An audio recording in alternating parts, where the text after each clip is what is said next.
The following is a production of DallasCowboys.com and the Dallas Cowboys Football Club. How about them Cowboys? Yeah! Go Cowboys! This is Cowboys StoryLine with Nick Eatman. What's up, everyone? Welcome to Cowboys Storyline. It is Wednesday, October 23rd. I'm Nick Eatman, your host for today and every day. Here on the Storyline, this is an opportunity for you guys to tell me what you think. Sound off a little bit, and I'm sure there's plenty to talk about. Cowboys 49ers week. Always a big game. Always I was about to say a big rivalry. Is it a rivalry right now? I mean, it's historically been one. And but right now, the Cowboys have been on the wrong side of these games for the last 3 years. They did win in 2020.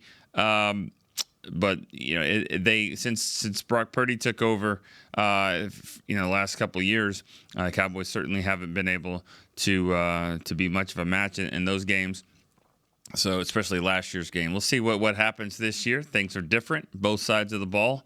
49ers obviously banged up. Cowboys have been banged up. So again, no one's feeling sorry for them or the Cowboys in that matter. All right, we've got callers already on the line. 888-855-2297. Lines will be open here in a second.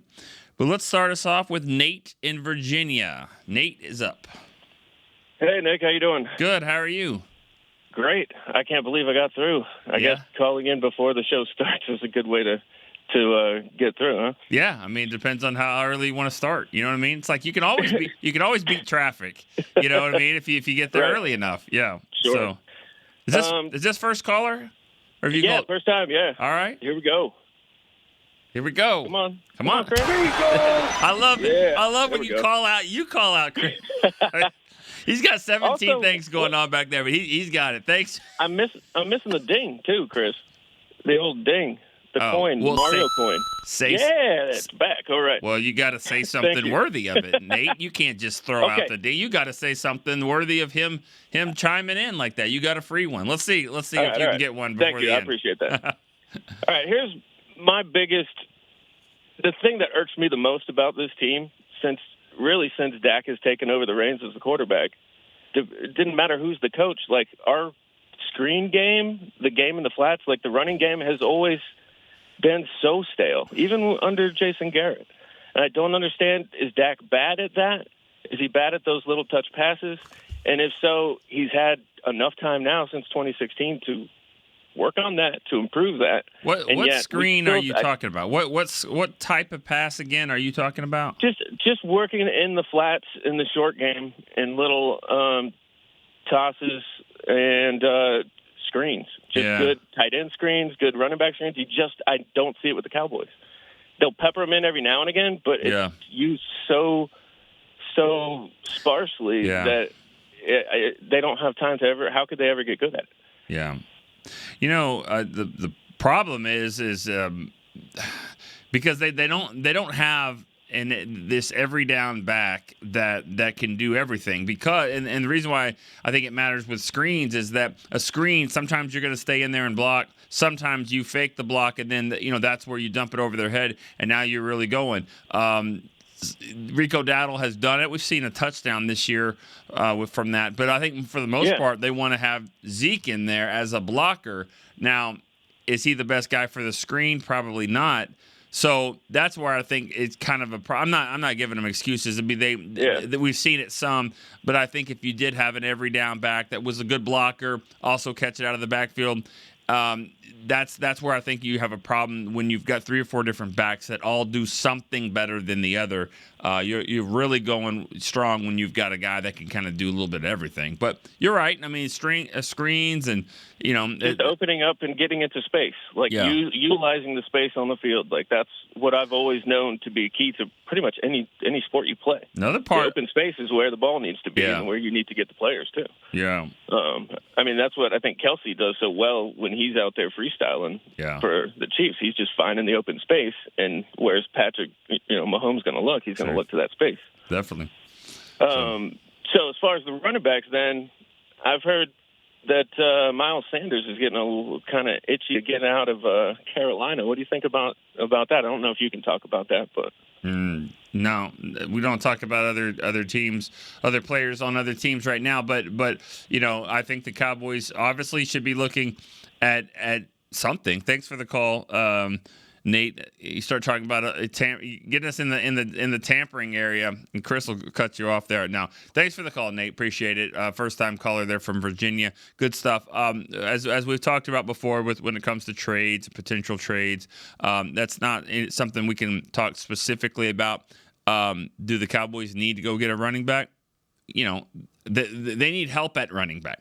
So is the guy that they're going to trade for, if they traded for someone, is he better than seeing what Dalvin Cook can do from your practice squad? I mean, I would at least try that way. That doesn't cost you anything. You've already picked him up. So I would try that. But yeah, I mean, you can see what's out there. I mean, you can see what's going on with the Panthers. I mean, Miles Sanders plays for the Panthers. You can see that they've got running backs. They got a guy coming up that they drafted that hasn't played yet, and he's probably getting close to that too. So that's a situation, that all teams are probably looking at if they need some help at running back, and that would be one. So this is just starting to heat up. The trade deadline's here in a couple of weeks from now. So you're starting to see it. You see a trade. I'm looking at the screen now. DeAndre Hopkins to the Chiefs. Just kind of revamped his career probably. Going to the Chiefs where they Mahomes can make these guys a lot better. So, but as far as the Cowboys go, we'll see. I have a feeling that they'll do something. It's a big game. This is probably a really big pivotal game for that. You go up to San Francisco, play well. I think that'll help win the game. That's even better from a standpoint of what are the Cowboys going to do about this season? Are you going to be buyers? I don't think they're going to be sellers so much, but I think, are you going to be buyers? And I think if you go up there, show that you can play well. I don't care who San Francisco has; doesn't matter. Go up there and try to win that game. I think they have a good chance of doing that. I think it might change a little bit of like, okay, what do we need to kind of fix this and kind of push this team over the top? Let's go to Rick in Rio Rancho, New Mexico. Hey Nick, how you doing? Good. How are you doing, Rick? Oh, good. I'm excited, man. I'm excited for this week. I didn't want to call last week. I was really disappointed, obviously, like everybody else. But like some of your callers say, I'm kind of a half glass full type of guy, So, but excited because I fly out tomorrow to San Jose. And 49ers week is really important to me. To tell you why. And it's like I've been to 3 games, 49er games, and the reason I go to these games a lot is because my wife is a diehard 49ers fan, if you believe it or not. Oh. So we battle all the time when it comes to this stuff. But so we're going to this game this week, and the last 3 we went to was in 2014 when they played the first game of the season with Kaepernick. I don't know if you remember that one. Uh-huh. That one was a sea of red in the stadium. Define red. Sorry. Huh? Nothing. It's an inside joke. I think it was Mickey. Oh. I think it was Mickey that said that one time on the air about that game, and they asked about the red. He goes, "Define red." That was. Yeah. That's the. No, I remember that game. It was. Afterwards, I was so mad. I was in so much red, I couldn't believe it. Then I was fortunate enough to get. The Cowboys were such a good team that year. Like it did not look like it. It did not look like that was going to be a good season for the Cowboys. But that first game, they were good. All right, we went 12-4, and then we went in 2021. Luckily to get playoff tickets, and then we went last year, and I'm 0-3, and I just need to put this in my wife's face with a win. So it'll be fun. I won't ruin it for her if she wins, though, because I've done that for the 2014 game. But, really excited about the game and looking forward to it. And hopefully we, kick some rear end. All right, Rick, I hope you have a good one. And in that streak against the 49ers, and you can have, you can have bragging rights around the house for, hour and a half, maybe 2. Because that's about how long that goes, and then all of a sudden it'll be something else that you did wrong, and so then we won't be talking about that. But I get it, I understand. All right, Michael in Bowling Green, Kentucky. What's going on? How are you doing? Pretty good. Hey, you were talking about one day, I think it was a couple weeks ago, he had the Tony Dorsett poster on the wall. Yep. I had the Tony Dorsett poster on the wall. I bet it was the same poster. Mm-hmm. I had it. I looked at him and Herschel Walker actually next to each other. I didn't take Tony down, but I had Herschel up there.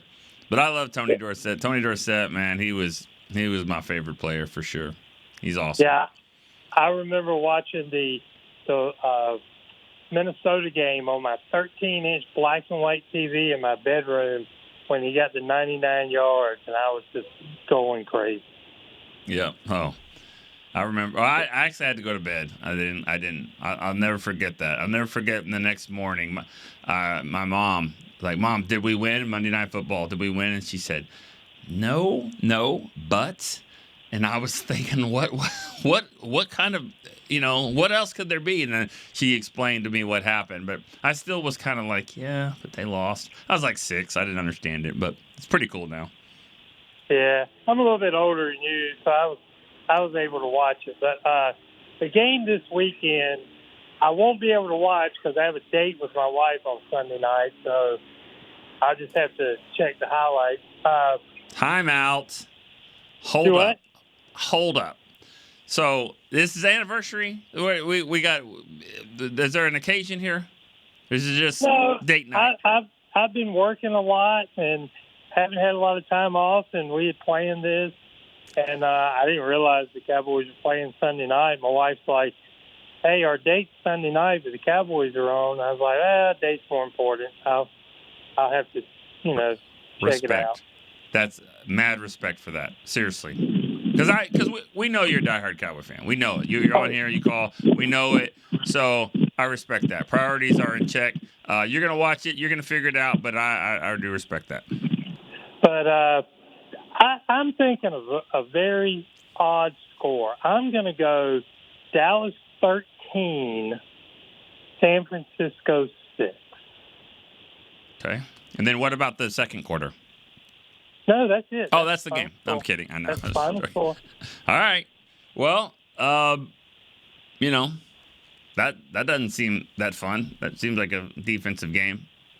Yeah, but probably so. You'll probably. Hey, if that's the game, I think you're just saying that because you're going to be sitting there, getting hors d'oeuvres and stuff like that at dinner. You're just saying that because you don't want this to be this 38-34 back and forth shootout game that you're going to miss. You're going to be getting text messages probably from your friends and stuff like that.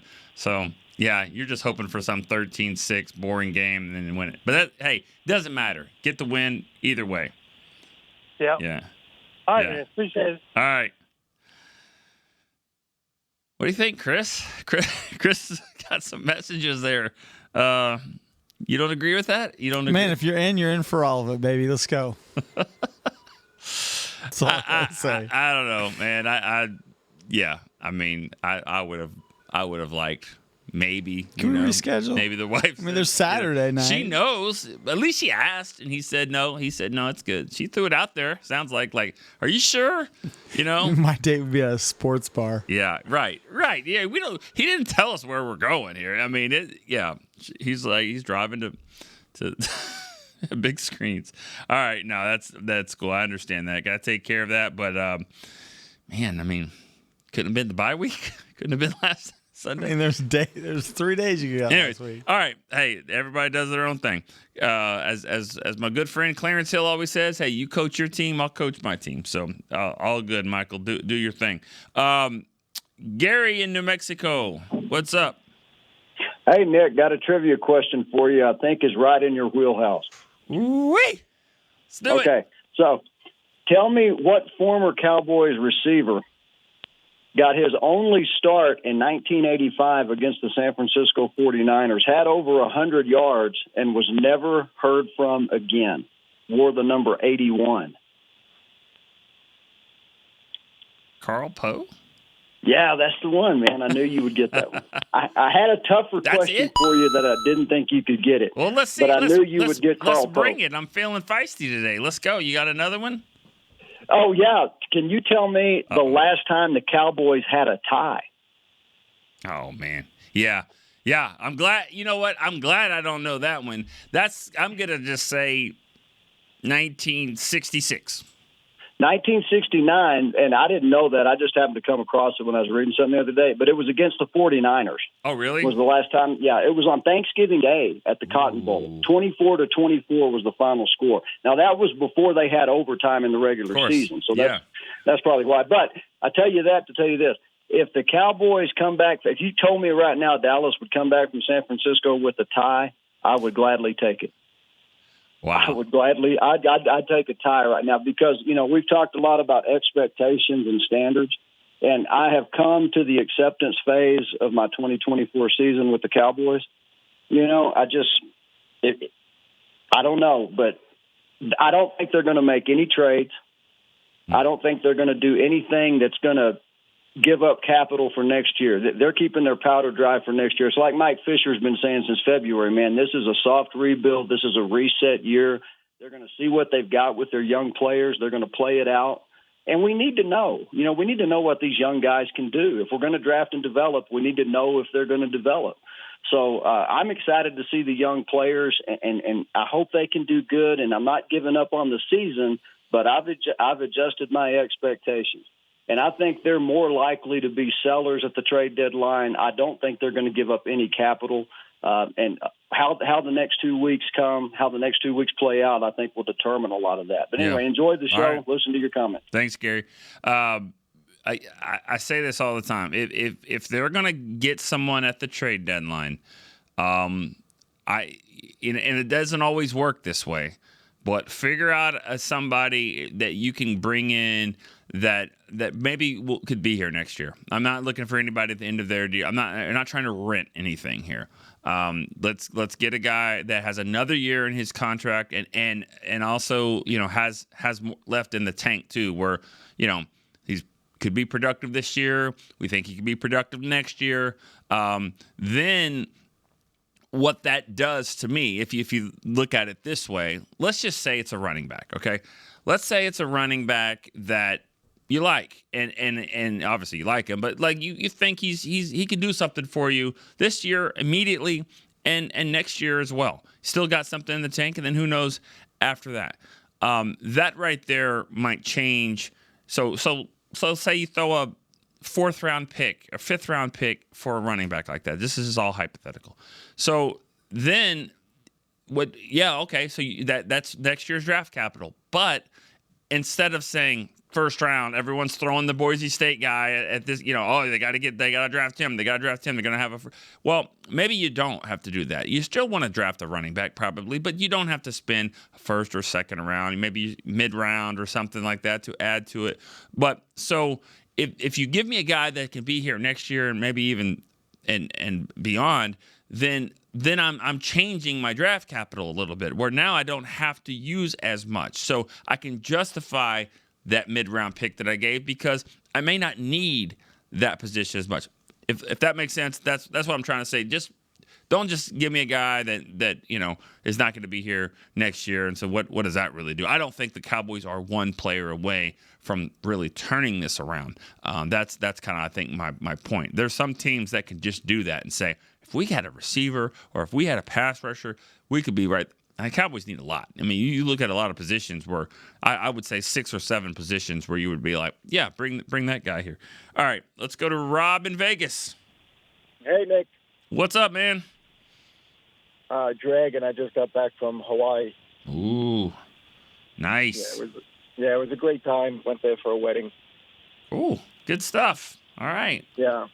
So I caught some of the show yesterday when I got off the plane, and it's funny how now you're hearing some people say, well, if the Cowboys win, it's really not that impressive because San Francisco is missing guys. And I'm like, are you crazy?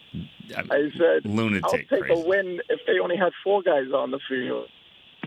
And the 49ers are still favored. I mean, comfortably. Yeah, they should be. Right.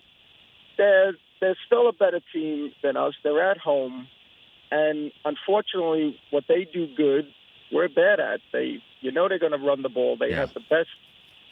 Andy Reid and this coach are probably the 2 best play callers in football. Yeah.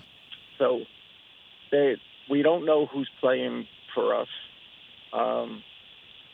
So you know they're going to run it. They still got the best linebacker in football, Fred Warner. I mean, they got Bosa. It's going to be a struggle because Dak struggles against San Francisco.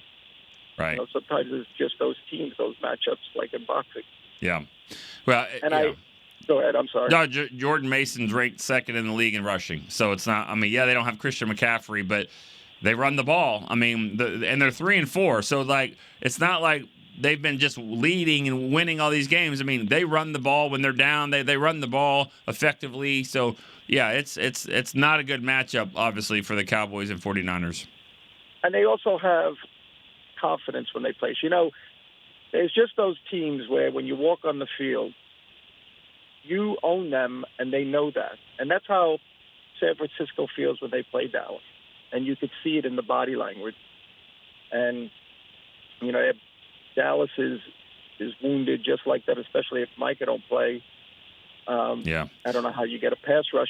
But I agree. I think this is the turning point of the season because you're coming off a bye. You're coming off, you know, an ass whooping.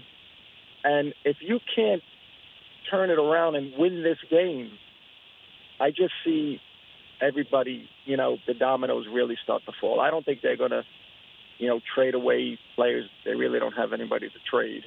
And I definitely don't think they're going to acquire talent. So this is the I think Jerry Jones and everybody. The fork of the road. Like, yeah, I think they're saying, okay, here we go. We win this game 4-3. We beat a good team on the road. If we lose this, especially if we lose it bad, then who knows what we're going to have. I agree. I mean, this is it's fork in the road game. We'll see. You know, you're going to go left, you're going to go right, but we'll see. I mean, yeah, you're right. You make good points as always, Rob. Thanks for the call. Appreciate that. Back from Hawaii. Good stuff there, Rob. I bet you're a Hawaiian shirt guy, just sitting there drinking Mai Tais on the beach. Love it.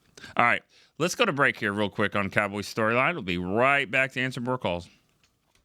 Cowboys fans, when it comes to navigating the ever-changing world of tax, your business needs a partner it can trust to tackle even your biggest tax challenges. Ryan is the largest firm in the world dedicated exclusively to business taxes. Our team of tax professionals has local expertise in all areas of tax and can help you uncover savings opportunities you didn't know you had. Learn more about how Ryan can improve your overall corporate tax performance by visiting Ryan.com. Ryan, the official tax partner of the Dallas Cowboys. Hey y'all, Matt Pittman of Meat Church here. With football season kicking off, I'm already gearing up to bring the smoker back to AT&T Stadium for some epic tailgates. But with that Texas heat, it's crucial to keep my beer hand cramping cold. That's where Yeti's insulated Colster can cooler comes in clutch. This year, you can even get them with the iconic star engraved on the side. Licensed Yeti Cowboys gear is now available at Stadium Pro Shops, concessions, and on Yeti.com. Check it out today. Yeti, official cooler and drinkware of the Dallas Cowboys. We got big personalities. We got big hair, big belt buckles. We got fans all across this big state and enemies in every other one. We even got a big star on the 50-yard line. Smirnoff knows football is a we thing, an experience that is best enjoyed together. With good drinks and good folks home or away, we rally together. We cry together. And we always rally cry together because, most of all, we got big love for them boys. Smirnoff, we do game days. Please drink responsibly. Back to Cowboys Storyline.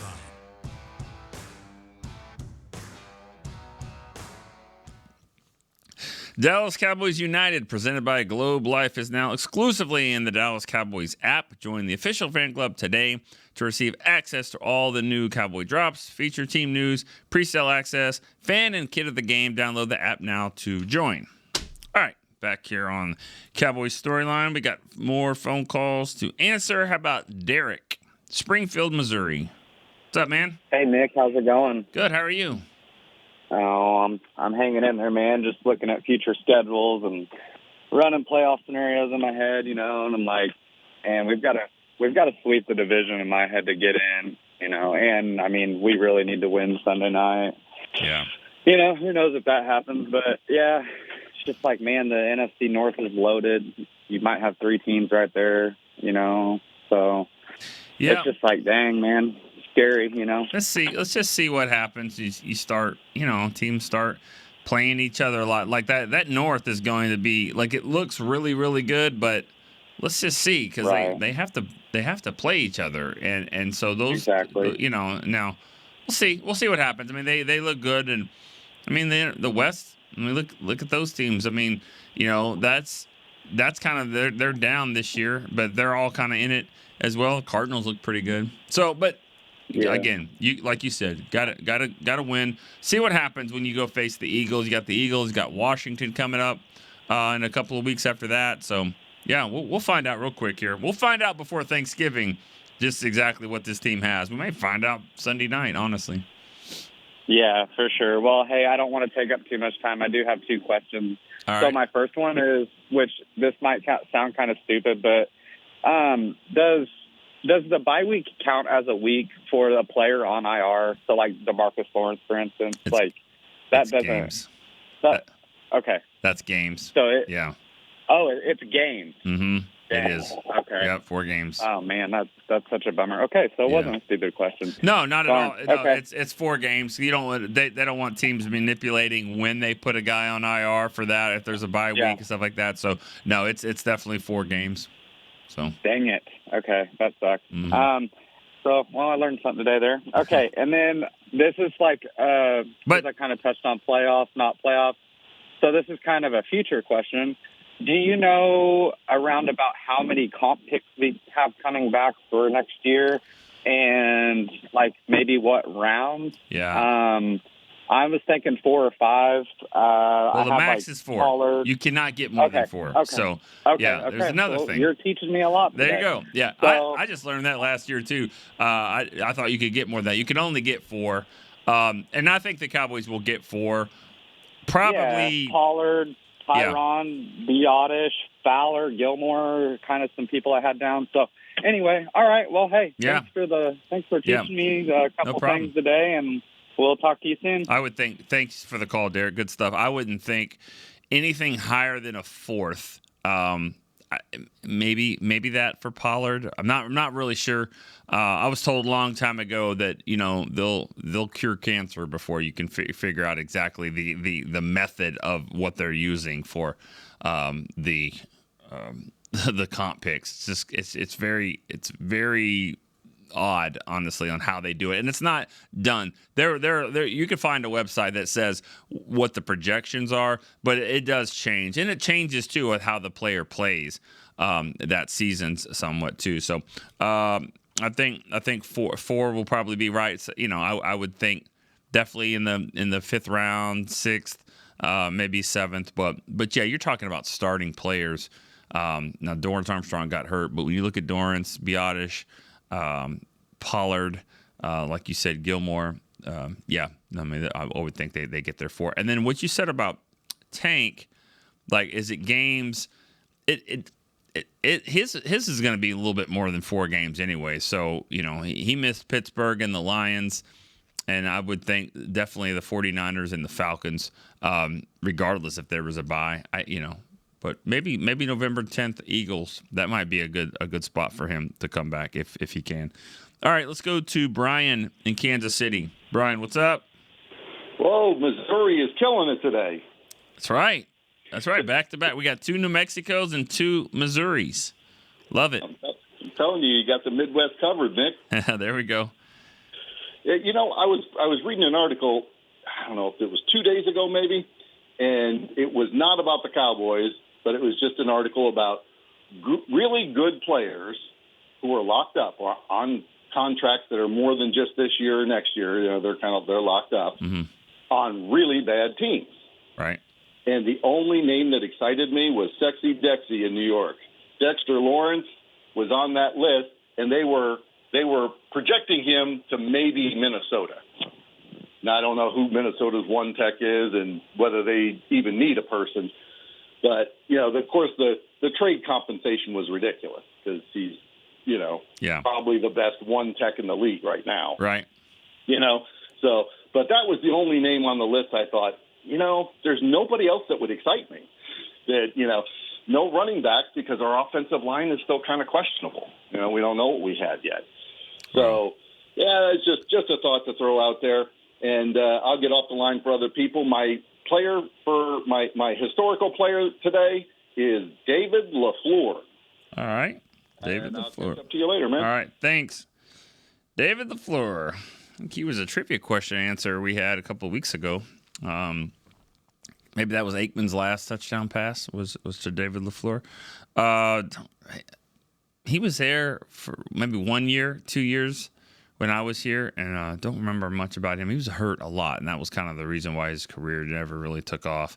Bad back. He never really was 100% healthy. In fact, if I remember, here's the story about David LaFleur. And I hope I have this right, but he had so many injuries, back injuries, that he ended up. God, Mickey would know this story better than me, but he ended up buying an MRI machine. And I think that was his business after football, was running like a place that did MRIs. He did so many of them. He understood the business. He ended up, I think, buying an MRI machine or a couple. I don't know. Chris, you might know that story too. It was something like that. But, I mean, he just kind of took advantage of his situation, learned a lot about it, and I think that's what he was ended up doing. But to answer your question, too, or just your comment about trades and all that, you mentioned a player from the Giants. Again, we're not getting into all that. But remember that not every team is equal when it comes to compensation. And so the Cowboys would have to have, by far, the best offer to trade for a player from the Giants, especially somebody you're going to keep for a little bit, because now they have to face him twice a year, even once more this year. Why would they do that? The compensation would have to be far and away better than anything else. So it's not going to be the same. It's not apples to apples when you're talking about that kind of stuff. That's why you trade them away. Don't have to deal with that for a while or maybe even ever again. So I just don't see. I don't see that happen. You don't see a lot of trades within the division like that. If so, the Cowboys would have to have the best offer, and I don't think they would probably be looking to do that. All right, Zach in Atlanta's next. Hey, what's up, Nick? How are you? Good. How are you doing? Doing all right, man. Hey, two quick comments. Keep it short today. So one, we've seen a couple of big receiver trades around the league. And I'm curious, it worked for us with Amari Cooper. He was a plug-and-play guy who kind of took us to the playoffs that year. But rewinding the tape a little bit, you had, I want to say it was a midseason trade for Roy Williams. I always saw Romo as a guy who could kind of elevate whatever talent. Roy Williams was, I thought, very talented, but it just never seemed to work out. Why do you think that was at the time? Why? I was in maybe 6th or 7th grade. I don't really remember everything, but why do you think that was at the time? Well, let me just say this. As great of a player as Terrell Owens was, it was a tough situation to bring a receiver in like that. You had T.O. in. That 2008 season was a mess. That was the best football team that never made the playoffs, in my opinion. That was a really, really good team. They were dysfunctional. T.O. was a big part of that. Again, I'm not knocking him. He was an outstanding player, but the dynamic was tough. And you trade in the middle of the season for a guy, and then, what's up with his contract, and if he's going to be here, and, is this Miles Austin guy ever going to do anything? I mean, like right. The 2008 was just kind of a mess a little bit, and for a lot of reasons. And they started out 3-0 and did not make the playoffs, and had that year had 4 of the worst losses. If you said, Nick, what are the 10 worst losses that you've ever experienced? I would put 4 from that season on there, 4 in a row. For 2008, not in a row, but I'm just saying 4 losses there. It was just a bad, dysfunctional team, and it wasn't a good setup. It wasn't like Amari, because they had receivers here. Amari, it was like, we don't have anybody, so come in here and be the guy, be the number one, and it worked out. With Roy, he was trying to figure out his way a little bit, and you had T.O., and you had Creighton, and you had Miles Austin, and I feel like there's somebody else too, I'm missing someone, but it just didn't really work out the same. So, but it has worked. It has worked. Again, Roy Williams wasn't the route runner. Amari Cooper is. Amari Cooper could go into a new place and he could run routes better than anybody. He understands things, understands how to get open, and so he's probably a better plug and play type player than maybe Roy was, or a lot of receivers are. It's not easy to just come into a new system and do that. Yeah, no, that's helpful. And then second note I had, you already mentioned him. I like to look at our upcoming opponent and kind of ask about who you've covered that played for both teams. Our man, T.O., get your popcorn ready. Any thoughts, stories on him? And with that, I'll hang up. Take care. All right. We have a photo gallery coming up tomorrow, I believe. It's a rank 'em. We're ranking the best players to play for both teams. And so it's the list. There's some good players on there. I mean, we're talking Hall of Famers. T.O. and Larry Allen, Dion. It might be all of the Hall of Famers. Ken Norton. Hall of Famers, Chris. I got it. But sorry. No, Ken Norton for sure. Won 3 straight Super Bowls with Cowboys and Niners there in the mid-'90s. But stories on T.O., man. Yeah, I got a story for you. Yeah. So I was in Carolina. I get a call. We're staying at a hotel that has a basketball court. Like on the second floor of this hotel. It's a really nice hotel in Charlotte. And we're playing the 07, playing the Panthers that night. And a buddy that was with me, he worked for the local paper. He was like, hey, come up here now. Like, I was like, I'm coming. I'm going to be there. He's like, no, come now. So I go up there. Him and one other guy shooting baskets. It's T.O. It's like 3 o'clock. Now, he's not running drills. He's just shooting the ball. He's, maybe like 1 o'clock, 2 o'clock in the afternoon. Probably just trying to kill some time. It's pretty cool. Just shooting the ball. He was nice and chatting with us a little bit. Nothing crazy. He's got a good shot. It was all good. But he got hurt that night. That was the game. He ended up getting hurt early in the game with a high ankle sprain and wasn't the same the rest of the season. Tried to limp through the playoff game, lost and all that. Again, we didn't play basketball. He wasn't jumping around or anything. Hopefully that was just a fluky thing. But, yeah, I did shoot baskets with T.O. the day that he got hurt and basically changed the 07 season. So don't blame me, blame the other guy. He was the one probably got him hurt.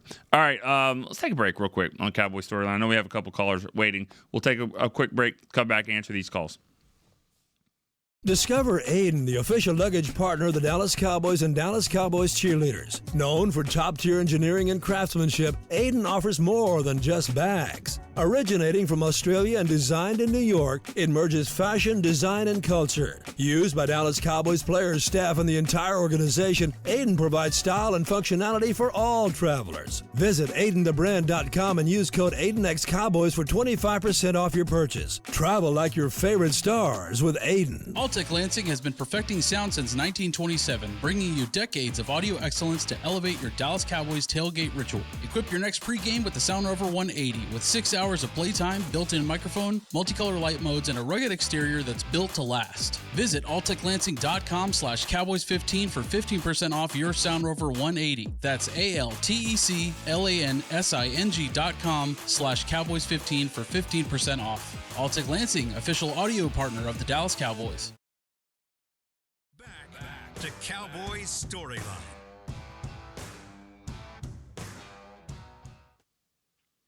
It's time to get into the giving season. Tune in to see country music star Lainey Wilson and special guests perform during the Salvation Army's annual Red Kettle Kickoff halftime show this Thanksgiving on Fox. Every donation stays in the community to provide and help and pay for and help these in need. Sorry, this read is not my favorite of all time. Tune in to watch the Cowboys and Giants and Lainey Wilson this Thanksgiving. Give today at SalvationArmyUSA.org. Last time we read that one. Jonathan in Fullerton, California is next. Morning, Nick. You got through that. That wasn't too bad. If you could see the train wreck on here, who writes in all caps? Seriously, Jonathan, Fullerton, what's up, bud? Not much. Good morning, Nick. It's been a little while since I was able to call in. I just wanted to ask a couple things. Let's say in the hypothetical situation that McCarthy has kind of lost the locker room a bit. No one's really saying for sure. It's just rumors here and there. But if that is the situation, is there something he can do to get it back? We all know the last year in his contract. Is there something he can do to like get it back? Because we need people to like get checked by these coaches and the coaches have whatever they can do. And one other thing, is it possible that Dalvin Cook's contract is playing a factor whether or not he gets promoted to the active roster? Like I was trying to find info on his contract yesterday, and I couldn't find any numbers. And I didn't know, like, is it possible, like, a money-saving thing that they could give him incentive to not put him on the active roster? Or is it just all, like, on a bunch of other factors? Yeah. But I'll hang up and give it a listen. Glad to talk to you for a bit, Nick. All right, thanks, Jonathan. Appreciate that. I don't think McCarthy's lost the locker room. I don't, and I don't know if you're saying that he has, but if you lose games, that's tough to do. You have to win games. I mean, that's how you typically get it back. I mean, that you have to show that what you're doing is working. The different things that you're doing, you're switching it up. It's maybe this didn't work here, so you're trying this, flipping this practice schedule here, changing whatever kind of standards, protocols that you have to show that it's working. And that's and then they have to, buy in as well, but I don't know if that's necessarily happened just yet. So I don't know if I think we're a little bit too early there. And then Dalvin Cook's contract, his contract can't be, they have enough money to do what they need to do for sure. And so they definitely have enough money to take whatever that contract was. He didn't have a job, so there's no way it was some kind of massive contract here. You're last in the league in rushing. So if he can help the team, it's worth it. I don't think it has anything to do with money for that. All right, Robbie in Cocoa Beach, Florida. Robbie, what's up? Hey, Nick, how are you today, my friend? Good, man. Thanks for holding. Yeah, man, of course. So I might be a little long-winded, but I'll try to not be too bad. Okay. So I remember in the late 80s, early 90s, we did some phenomenal trades. We got Charles Haley. We won a couple Super Bowls. No salary cap. What's that? No salary cap. Right. I was going to say that. That was part of my thing. I know that we had no salary cap. Go ahead. The floor is yours. Go for it. I know for a fact that if we had no salary cap right now, we would probably win about 15 or 20 more Super Bowls because I know Jerry would put the money in. I know the salary cap really changes that a lot. And I know you can't talk about specific players, and I don't really even have any in mind. But what position do you think we need to trade for to get our team going? I mean, I know we lost 5 defensive ends. Yeah. That's just crazy, but there's a start. Injuries. There's one right there. Defensive end. Halfback, defensive end, left tack, right tack. I don't know. Yeah. I'll hang up and let you answer. And I know, and I hope that the fact that I'm right, that I think Jerry would spend an astronomical amount of money to win Super Bowls if we still could. And I wish we didn't have a salary cap. Yeah. All right, that's it. Thanks, my friend. And there's a lot of billionaires out there that are probably in the same boat too. Like that's who you'd be fighting with, but. It'd be a baseball situation type thing, but it's not like the Yankees win it every year, but they're up there a lot, and that would be it. But I don't know if that's good for the NFL, and that's the thing. You got to remember this about Jerry. Jerry knows that. Jerry knows that a salary cap, would be probably beneficial to this team and the success.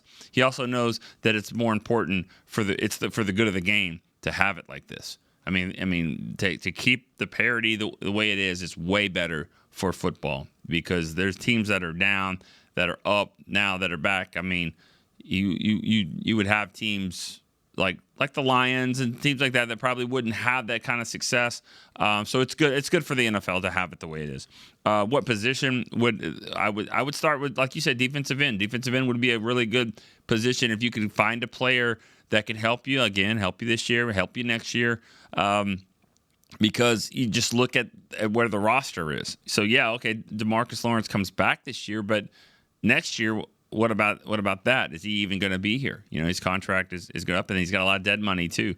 Wide receiver is another position like that too.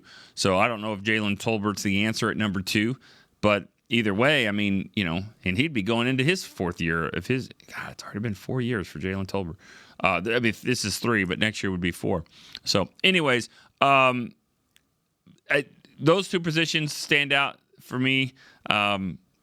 Offensive line's tricky because you got young guys. You just got to develop them.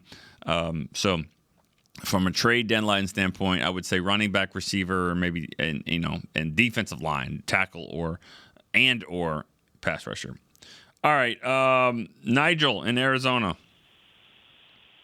Hey, Nick. Good morning to you. How are you doing? I just want to I'm great. And yourself? Great. Good. Great's good. A couple of things I want to piggyback off that phone conversation. I don't really think they're going to pick anybody up. And, the other shows that are on DallasCowboys.com, I won't name them because this is your show. But they've kiddingly talked about a soft rebuild. And really, I believe it. I don't think we're picking anybody up. I think after this year we're going to have a new coach. And I don't think they want to pick players that these new coaches that are going to come in may or may not want. So I think we're kind of stuck with what we have. I don't see him going for Myles Garrett. I mean, I saw 3 first ones for a 31-year-old. Forget about it. Yeah. There really aren't a lot of other guys out there. And the other thing I just wanted to touch on, and I'll let you go, is what in hell's name is going on with John Stevens? Nothing. Haven't seen him in a game. Yeah. That's it. You have a great day, Nick. Yeah, haven't seen him yet. He was on track to play and be, I think the second tight end or third tight end behind Schoonmaker. But no, he hasn't. He hasn't played after he's come back from the injury. I think they like Brevin Spanford. I mean, again, now Brevin Spanford is the current version of John Stevens. I mean, that's what that was. John Stevens was an undrafted tight end last year. Then he got hurt. Brevin Spanford, same thing. And he's a bigger guy, and he's a pretty good blocker. He's feisty. He gets in a scuffle here and there, and catching the ball well. So I think that they like his development too. They just probably feel like he's a little bit more of a complete tight end. We'll see. I don't think those guys get banged up. We'll see John Stevens this year. I think for sure. And then as for the trade stuff and will they make a move and soft rebuild and all that, jury's out. The jury's still out. I don't think the Cowboys have given up on anything this year or making a move. It's just got to, like I said 1,000 times already, it's got to be a smart move. It's got to make sense more than just the next couple of months. I mean, if they can do something that makes sense for this football team, then I think that they'd be open to do it. Again, you can trade next year's draft pick if it maybe prevents you from a glaring need. Nobody that you're going to pick up is probably going to just say, cross that position off the list. We don't need it. But it might lower the priority a little bit. And I think that's something that I think would make sense to me. And I said that earlier in the show as well. If you're gonna get a position, you're gonna get a receiver. Okay, that doesn't mean you wouldn't draft one next year, but you maybe not draft one as high. You don't have the same need to do that. So that's what I think the Cowboys should be looking at, is see what kind of moves make sense for this year and beyond. And then, if it's somebody that can be a plug-and-play player, somebody that can come in, understands what they're trying to do and knows the system a little bit, or could pick it up quickly and can help right away, then I think it would make sense. And I think the Cowboys would not be opposed to doing that. But again, it's got to be smart. It's got to be something that fits, right now and a little bit past that. All right, good show, guys. We got about 11 callers today. Not bad at all. We'll be back tomorrow to talk a little bit more about the Cowboys and 49ers and trades and stuff like that. I'll let you guys handle that good stuff. All right, for Chris Beam, I'm Nick Eatman. We will see you tomorrow on Cowboys Storyline. See ya. This has been a production of DallasCowboys.com and the Dallas Cowboys Football Club. How about this, Cowboys?